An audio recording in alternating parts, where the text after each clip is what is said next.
Bonsoir à vous tous. Donc après ce beau discours, il n'y a pas grand chose à ajouter, elle a tout dit. Donc moi je ne vais pas être aussi longue, je vais essayer de faire court. Dans une des questions qu'elle a posées, elle a dit « Où sont les gilets jaunes? Qui sont les gilets jaunes ?» Moi j'ai envie de dire que les gilets jaunes c'est les quartiers populaires. Ce mouvement ne peut pas se porter en tout cas sans les quartiers populaires. C'est pour ça que le comité Adama va faire un appel des quartiers populaires pour les gilets jaunes, parce que nous sommes aussi des gilets jaunes. Parce qu'au début, quand nous avons fait cet appel tous ensemble, les journalistes nous ont appelés en nous posant la question « Vous avez signé, les quartiers populaires ont signé, est-ce que vous êtes des gilets jaunes? Quelles revendications avez-vous » Cette question est une insulte. Le fait de nous poser cette question est une insulte. Le fait de nous la poser et nous montrer, nous dire que vous n'êtes pas légitime à aller dans les rues de Paris. J'ai dit, mais nous sommes des gilets jaunes, nous sommes des gilets jaunes depuis bien avant. Nous sommes des gilets jaunes depuis très longtemps. Nous sommes des gilets jaunes depuis plus de 40 ans. Qui mieux que dans les quartiers populaires ne peut parler de la précarité? Qui mieux que dans les quartiers populaires peut parler de la pauvreté? Qui mieux que dans les quartiers populaires peut parler du mal logement? Qui mieux que dans les quartiers populaires peut parler du chômage? Qui mieux que dans les quartiers populaires peut parler des violences policières? Aujourd'hui, c'est un mouvement, c'est pas un mouvement qu'on rejoint, c'est notre mouvement.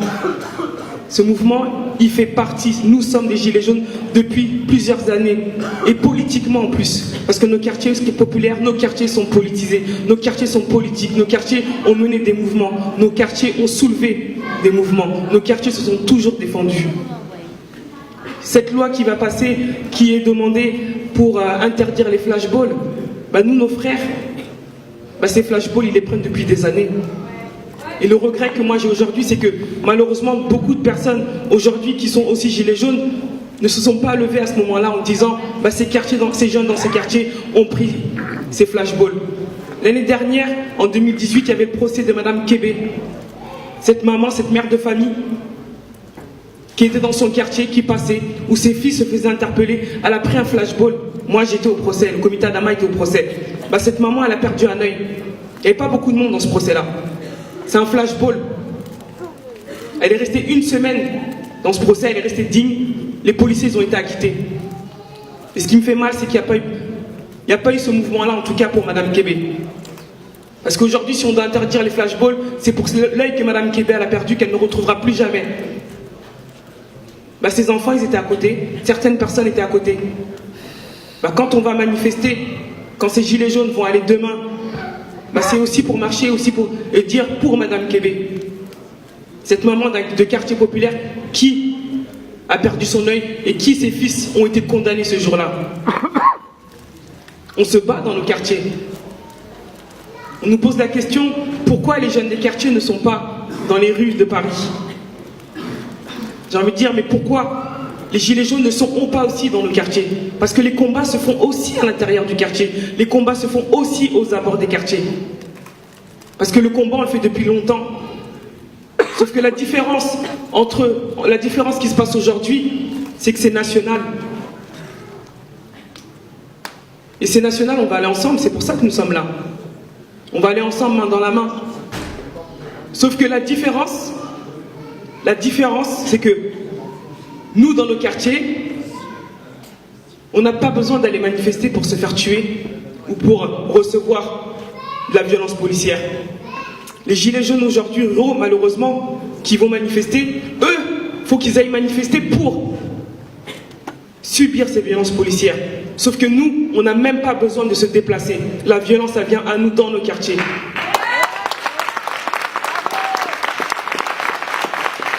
Et nos vies en dépendent. Nos vies en dépendent. Parce que moi, mon petit frère, il s'est fait tuer le 19 juillet 2016. Nos vies en dépendent. Nous, on meurt. Nous, on nous tue. Nous, on se fait tuer par ce système-là. Ce système qu'on dénonce depuis des années. Ce système qui vient dans nos quartiers comme s'ils étaient dans des zones de camps d'entraînement. Nos quartiers sont-ils des camps d'entraînement? Ce qui se passe aujourd'hui dans les rues de Paris, c'est triste, c'est malheureux. on doit le soulever ensemble, on doit y aller ensemble. Mais c'est un mouvement qui ne peut pas se faire sans les quartiers populaires. C'est un mouvement qu'on ne peut pas voler aux quartiers populaires. C'est un mouvement qu'on ne peut pas prendre aux quartiers populaires. Parce que ces premières des violences, on les subit. Et quand on parle de gilets jaunes, quand on parle de tout ce mouvement-là, il faut pas oublier, surtout pas oublier, de dire les gilets jaunes, c'est aussi les quartiers populaires. Et que les quartiers populaires sont gilets jaunes bien avant le mouvement 2018. Le mouvement 2018, on va le prendre ensemble. Quartiers populaires, monde ruraux, toute la France, oui. Mais il y a un historique. Et cet historique-là, il ne faut pas l'oublier. Il ne faut pas enlever l'histoire à ceux qui l'ont construit. Il ne faut pas enlever l'histoire à ceux qui ont politisé nos quartiers. Il ne faut pas enlever l'histoire à ceux qu'on a tués dans nos quartiers.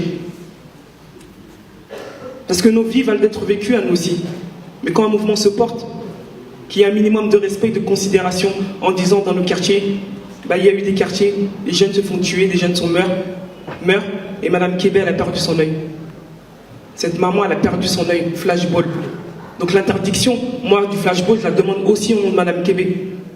Cette maman des quartiers populaires qu'on ne doit pas oublier et que personne ne doit oublier. Et si vous ne connaissez pas cette histoire, ils ont fait appel. J'espère que le maximum de gilets jaunes ira soutenir cette maman des quartiers populaires. Parce que le chômage, il est là dans nos quartiers. La pauvreté, les violences, tout ça, c'est dans nos quartiers. Aujourd'hui, bien évidemment, comme on dit dans le mouvement et le comité Adama, on va faire des alliances. Et ces alliances, on y va pour renverser le système. Et on va aller ensemble. Mais par contre, je ne mettrai pas mes frères dans la gueule du loup. Ça, il faut le savoir, ça. Moi, j'irai, mais je ne mettrai pas mes petits frères devant ces chars. C'est fini, on n'est plus de la char à canon. Le temps des tirailleurs, c'est fini, ça aussi. Par contre, le mouvement des gilets jaunes peut se faire aussi dans l'autre sens. Il peut se faire aux abords de ces quartiers, il peut se faire à l'intérieur des quartiers. Moi, j'irai, nous, on ira. Nous, on ira dans les rues de Paris. Mais j'enverrai pas mes petits frères.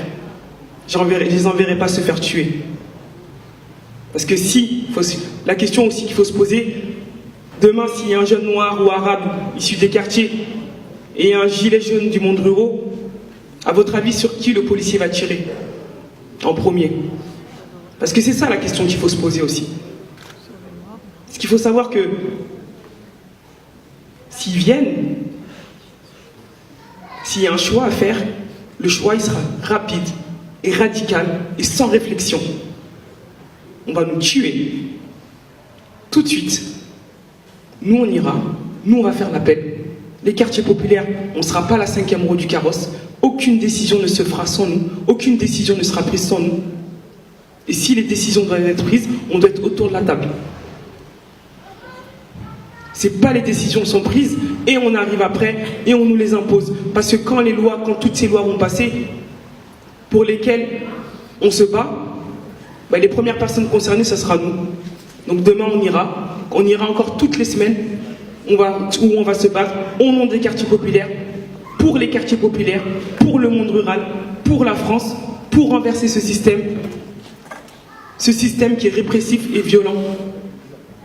Il y a aussi Honnête qui est là, je suis arrivé en retard, je ne sais pas s'ils ont pris la parole. Pas encore. Pas encore, mais eux ils étaient gilets jaunes aussi l'année dernière. On peut les applaudir. On me dit que je dois conclure. On va conclure avec eux qui étaient là. Eux se sont battus pendant plusieurs semaines, ils n'ont pas eu de salaire pendant plusieurs semaines, beaucoup de monde sont venus les soutenir. Eux ils sont gilets jaunes, ils étaient gilets jaunes avant. Applaudissez-les parce qu'ils se sont battus. Ils vont gagner. Quand on dit où sont les gilets jaunes, ils étaient là avant. Donc je vais conclure et je vais dire que le mouvement des gilets jaunes, nous sommes tous des gilets jaunes. Et quand vous parlerez des gilets jaunes n'importe où, n'oubliez pas que les gilets jaunes, il y a une historique et ils viennent de nos quartiers.